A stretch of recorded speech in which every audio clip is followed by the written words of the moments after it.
Hello बच्चों, कैसे हो आप लोग। बेटा आज की वीडियो में हम लोग डिस्कस करेंगे कि मोशन, बिल्कुल शॉर्ट में हम लोग थोड़ा सा रिवाइज करेंगे, ठीक है, जो कि आपके एग्ज़ाम के पॉइंट ऑफ व्यू से इम्पॉर्टेंट होंगे, यानी कि जो भी आप एग्ज़ाम दे रहे होंगे, ठीक है, वो उसके लिए इम्पॉर्टेंट होंगे। जो मेन टॉपिक्स हैं उनको हम लोग थोड़ा सा ज़्यादा ब्रीफ में भी डिस्कस करेंगे, ठीक है। तो फिलहाल एक एक करके चलिए हम सबसे पहले स्टार्ट करते हैं, जो कि आपका चैप्टर है फर्स्ट चैप्टर फिजिक्स का, वो है आपका मोशन, ठीक है। तो मोशन का थोड़ा सा इंट्रोडक्शन देखते हैं, फिर उसके बाद से उसमें जो टर्म्स हैं उन टर्मोलॉजीज़ को हम लोग डिस्कस कर लेंगे, ठीक है। इन सब चीज़ों को आपको ध्यान में रखना है, जो कि आपके एग्ज़ाम में बहुत ही यूज़फुल होंगे, बहुत ही इम्पॉर्टेंट होंगे, ठीक है। तो चलिए मोशन की अगर हम बात करें, सबसे पहला टर्म देखिए क्या होता है मोशन। मोशन आपको अंडरस्टूड होना चाहिए, मालूम है भाई, रिवीजन क्लास है तो आपको इतना तो मालूम होगा कि मोशन क्या होता है। कि कोई भी बॉडी अगर एक पोजीशन से दूसरे पोजीशन पे मूव कर रही है, यानी कि कोई भी बॉडी जैसे मान लो एक पोजीशन ये है, दूसरी पोजीशन ये है, तो ए से बी तक मूव कर रही है। ए की पोजीशन अगर हम यहाँ से ऑब्जर्व कर रहे हैं, ठीक है, तो इसको हम बोलते हैं रेफरेंस पॉइंट। क्या बोलते हैं? रेफरेंस पॉइंट, ठीक है। और ए से बी तक अगर मूव कर रहे हैं, यानी कि एक पोजीशन आपका ये है, दूसरा पोजीशन ये है, यानी कि रेफरेंस पॉइंट से जो किसी भी बॉडी की पोजीशन को डिस्क्राइब करते हैं उसको हम बोलते हैं रेफरेंस पॉइंट। जिस पॉइंट से यानी जिस पोजीशन से किसी भी बॉडी के पोजीशन को अगर हम बताते हैं तो उसको हम बोलते हैं रेफरेंस पॉइंट, ठीक है। तो अगर कोई बॉडी अगर मान लो रेफरेंस पॉइंट के रिस्पेक्ट में एक पोजीशन से दूसरे पोजीशन पर, जैसे मान लो रेफरेंस पॉइंट से ए की पोजीशन ये है, रेफरेंस पॉइंट से बी की पोजीशन ये है, ठीक है, तो ए से बी अगर मूव कर रहा है तो हम कहेंगे कि बॉडी के अंदर कुछ मूवमेंट हुआ, मतलब कि बॉडी मोशन में है। यानी कि कोई भी बॉडी मोशन में तभी कहलाएगी जब उसके अंदर कुछ मूवमेंट होगा, ठीक है। अब मूवमेंट के बाद से अगर हम देखें, उस मूवमेंट को हम कुछ टर्म्स देते हैं, कुछ नाम देते हैं। वो टर्म्स या नाम क्या हैं? वो हैं आपका, जैसे सबसे पहला जो टर्म आता है वो आपका डिस्टेंस। वो आपका क्या कहलाता है? डिस्टेंस, ठीक है। डिस्टेंस बेसिकली क्या है? जैसे मान लो ये पोजीशन आपका ए है, ये पोजीशन आपका बी है, तो ए से बी तक जाने के लिए आप कोई भी रूट फॉलो कर सकते हो। ऐसे भी जा सकते हो, ऐसे भी जा सकते हो, और ऐसे भी जा सकते हो। तो आपके पास कितने सारे रूट्स मिले? मान लो 1 2 3 एंड 4th, 4 रास्ते मान लो ए से बी पहुंचने का है। आपने अगर ए से बी पहला रास्ता चूज़ किया, पहला रास्ता चूज़ किया, मतलब कि ये जो भी इस रास्ते की लेंथ होगी उसको हम क्या बोलेंगे? डिस्टेंस। दूसरा, तीसरा, चौथा, सबको, यानी कि जो भी रूट अगर आप चूज़ कर रहे हो, जो भी रास्ता आप चूज़ कर रहे हो जाने के लिए, उसको हम क्या बोलेंगे? डिस्टेंस। तो यहाँ पे डिस्टेंस का डेफिनेशन हो गया क्या? Total path length.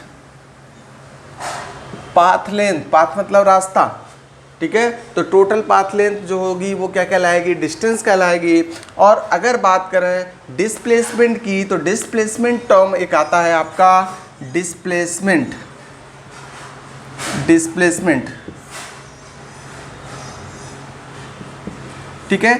Displacement term आपका यूज होगा किसके लिए? यानी कि एक पोजीशन से दूसरे पोजीशन में चेंज हो, मतलब होने के लिए, यानी कि एक पोजीशन से दूसरे पोजीशन पर अगर कोई बॉडी मूव कर रही है, मोशन कर रही है, ठीक है, तो चाहे वो रूट कोई भी यूज़ करे, रास्ता कोई भी इस्तेमाल करे, लेकिन जो सबसे छोटा रास्ता होगा ए और बी के बीच का, ठीक है, वही हम कहेंगे, उसी को डिस्प्लेसमेंट वर्ड यूज़ करेंगे। तो अगर देखें ए और बी तक पहुंचने का, तो जो सबसे छोटा रास्ता है वो सबसे छोटा रास्ता कौन है? रास्ता नंबर 4, ठीक है। तो रूट नंबर 4 आपका क्या कहलाएगा? डिस्प्लेसमेंट, ठीक है।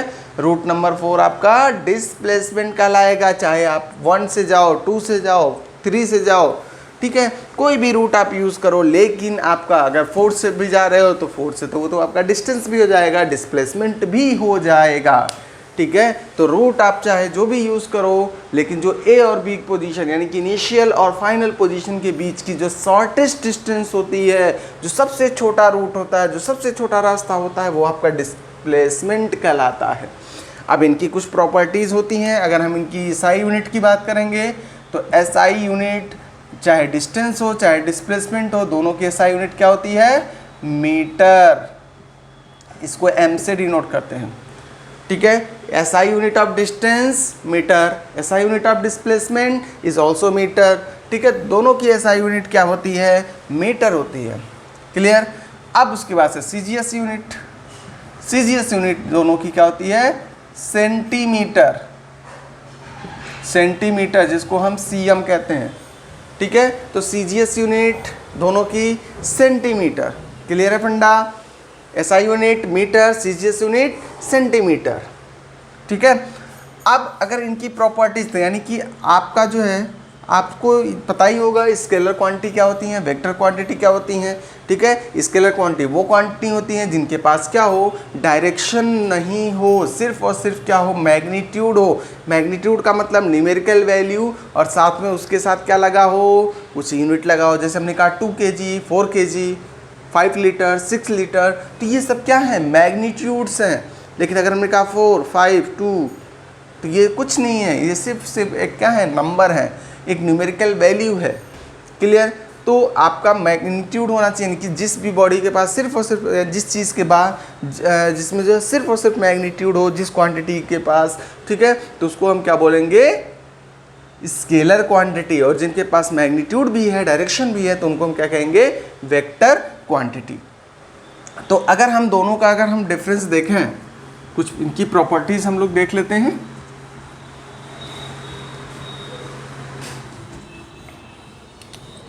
फर्स्ट आपका क्या है, डिस्टेंस, और नेक्स्ट आपका डिस्प्लेसमेंट।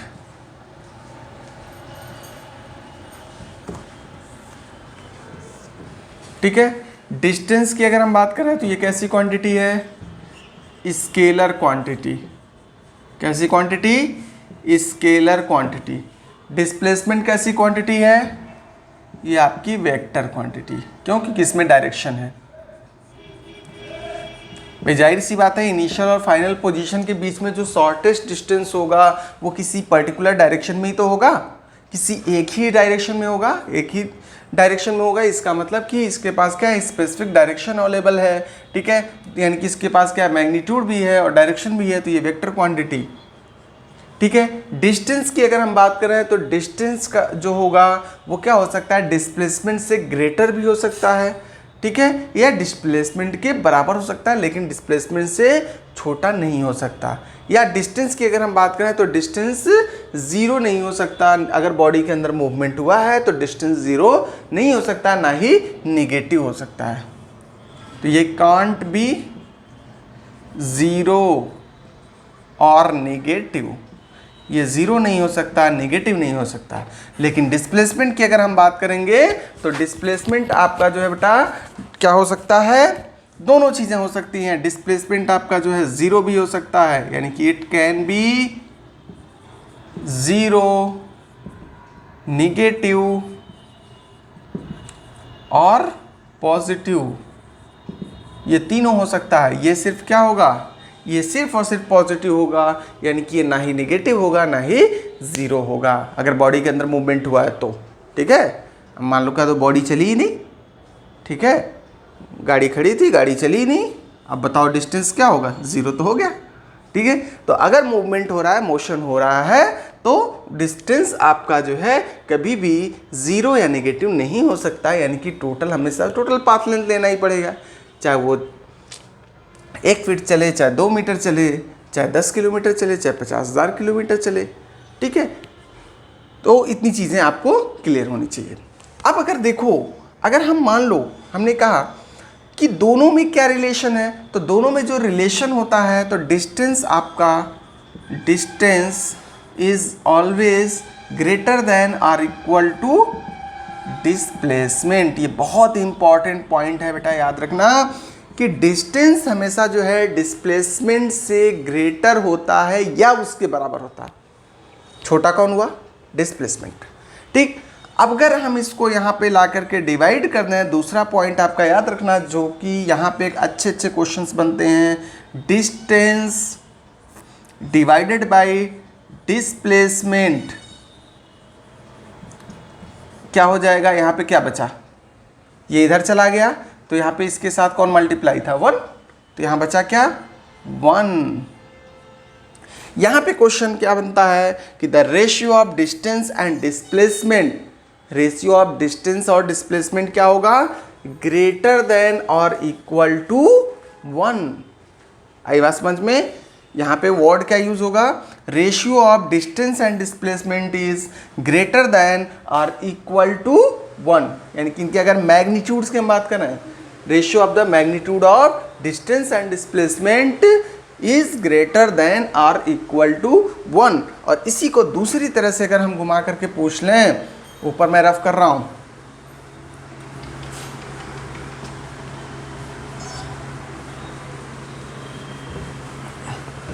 इसी को अगर इस डिस्टेंस को इधर लेकर के चले जाओ तो यहाँ क्या बचेगा, इस डिस्टेंस को अगर इधर लेकर के चले जाओगे, देखो अभी हमने क्या किया, इसको इधर लेकर के आए, ठीक। अगर इसको हम इधर लेके चले आएंगे तो इसके साथ कौन मल्टीप्लाई है, 1, तो यहाँ क्या बचेगा 1, बीच में साइन क्या है, यही है, और यहाँ पे क्या जाएगा डिस्प्लेसमेंट, डिस्प्लेसमेंट अपॉन डिस्टेंस, ठीक है। तो अब अगर पूछा जाए कि the ratio of the magnitude of displacement and distance, तो ratio of magnitude of displacement और डिस्टेंस का जो रेशियो होगा वो क्या होगा, वो क्या होगा, 1 से लेस हो सकता है या 1 के इक्वल है, यानी इसको हम क्या पढ़ेंगे, लेस देन, इसको जो भी नाम दे दिया जाए, रेशियो है तो लेस देन और इक्वल टू 1। इसको हम क्या वर्ड यूज करेंगे, इसके लिए क्या ये वर्ड यूज करेंगे, ग्रेटर देन और इक्वल टू 1। ग्रेटर के प्लेस पे मोर वर्ड भी यूज कर सकते हैं, मोर देन और इक्वल टू 1, यानी कि इसका रेशियो आपका 1 से ग्रेटर हो सकता है या इक्वल हो सकता है, ठीक है। तो ये हो गया आपका डिस्टेंस और डिस्प्लेसमेंट के कुछ टर्म्स हो गए, इनके बारे में आपको अच्छे से इंफॉर्मेशन होनी चाहिए।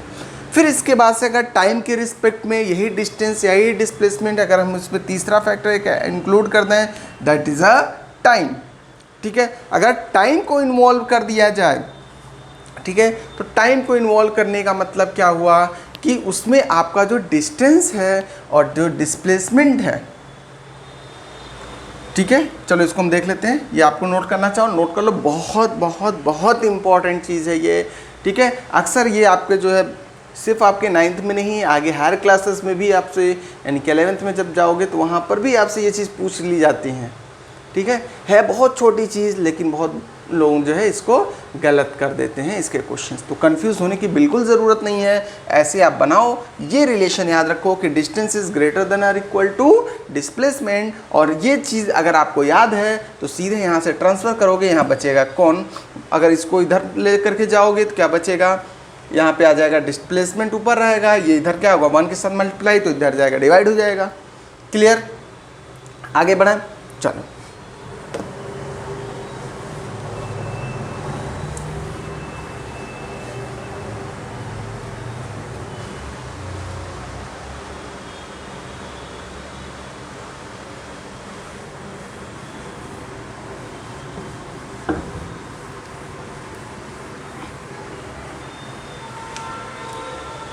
ठीक है, इसके बाद से आपका जो टर्म आता है स्पीड और वेलोसिटी, ठीक है। स्पीड क्या होती है, वेलोसिटी क्या चीज़ है, ठीक है।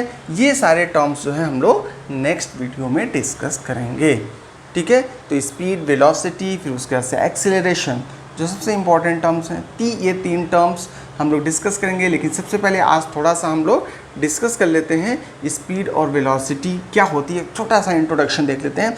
तो स्पीड का मतलब क्या है कि अगर डिस्प्लेसमेंट के मतलब कि कोई भी बॉडी मूव कर रही है, यानी कि जो डिस्टेंस कवर कर रही है कि किसी पर्टिकुलर टाइम में, तो उसको हम क्या बोलेंगे, स्पीड। तो स्पीड आपका क्या हो जाता है, speed is equal to distance upon time. उसी तरह से वेलोसिटी आपका क्या हो जाएगा, वेलोसिटी बेटा हो जाएगा डिस्प्लेसमेंट अपॉन टाइम। मतलब कि टाइम के रेस्पेक्ट में जो भी डिस्प्लेसमेंट होगा उसका हम क्या बोलेंगे, वेलोसिटी। और अगर डिस्टेंस मतलब जो भी टाइम के रिस्पेक्ट में बॉडी जो भी डिस्टेंस कवर करेगी उसको हम क्या बोलेंगे, स्पीड। ठीक है। इसमें अलग अलग टर्म्स आते हैं, यूनिफॉर्म स्पीड या यूनिफॉर्म मोशन, ठीक है, non uniform speed, non uniform motion, ठीक है। तो इसमें थोड़ा कंफ्यूज होने की ज़रूरत नहीं है। अगर आपसे पूछा जाए यूनिफॉर्म मोशन क्या होता है, तो अगर कोई बॉडी इक्वल टाइम इंटरवल में क्या कर रही हो, इक्वल पोजीशन में चेंज कर रही हो, ठीक है, इक्वल पोजीशन में चेंज कर रही है, तो उसको इक्वल मतलब टाइम इंटरवल में इक्वल पोजीशन चेंज हो रहा है तो उसको यूनिफॉर्म मोशन कह सकते हैं। एक अनइक्वल टाइम इंटरवल में इक्वल पोजीशन चेंज हो रही है तो उसको non uniform motion. Equal time interval में अनइक्वल पोजीशन चेंज कर रही है तो नॉन यूनिफॉर्म मोशन, ठीक है। तो यूनिफॉर्म नॉन यूनिफॉर्म का कॉन्सेप्ट क्लियर होना चाहिए, ठीक है। फिर उसका से रोटेशनल मोशन आता है, यानी कोई बॉडी रोटेट हो रही है, जैसे कि ऐसे ये आपका क्या है, रोटेट हो रहा है, तो ये रोटेशनल मोशन है।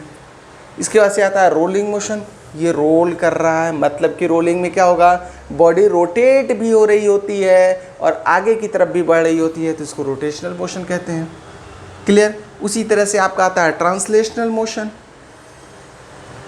ट्रांसलेशन का मतलब या आगे की तरफ, यानी कि कोई भी बॉडी आगे की तरफ मूव कर रही है, यानी कि स्ट्रेट लाइन पे मूव कर रही है, उसको हम लीनियर मोशन भी कहते हैं, ठीक है।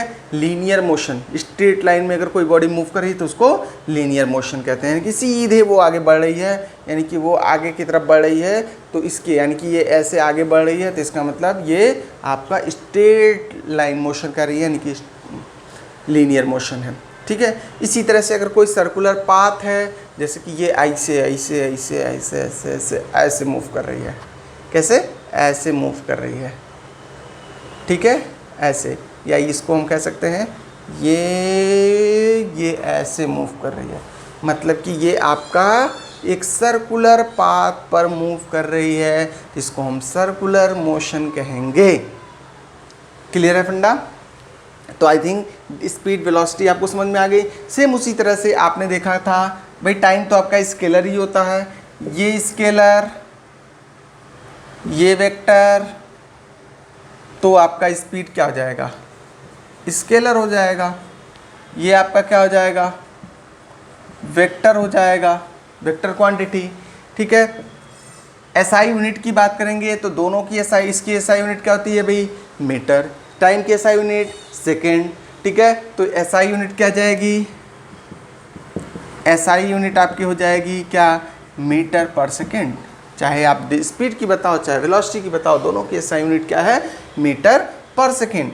इसके बाद से इनका अगर हम देखो, इसमें जैसे कि हमने लास्ट उस टॉपिक पढ़ा था डिस्टेंस एंड डिस्प्लेसमेंट में रिलेशन, तो उसी तरह से स्पीड और वेलोसिटी में भी रिलेशन देख लेते हैं।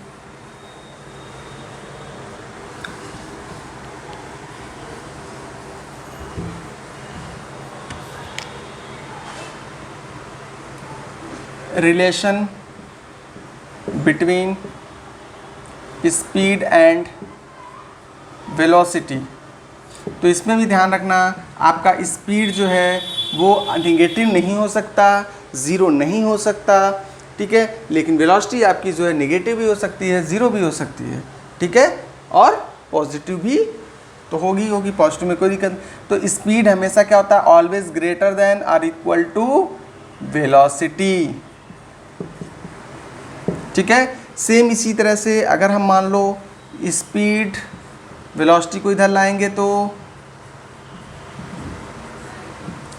बीच में यहाँ क्या बचेगा, कुछ नहीं, वन, तो मल्टीप्लाई में वन बचेगा, ठीक है। तो उस केस में क्या होगा, स्पीड और वेलोसिटी का मैग्नीट्यूड का जो रेशियो होगा वो वन से ग्रेटर होगा। इसको हम क्या बोलते हैं, ग्रेटर देन, इसको बोलते हैं इक्वल टू, यानी कि ग्रेटर देन इक्वल टू, तो वन से ग्रेटर होगा, ठीक। इसी को दूसरे में पलट करके देखा है, यानी इसको इधर लेकर के जाएंगे तो इधर बचेगा वन, इधर क्या हो जाएगा वेलोसिटी,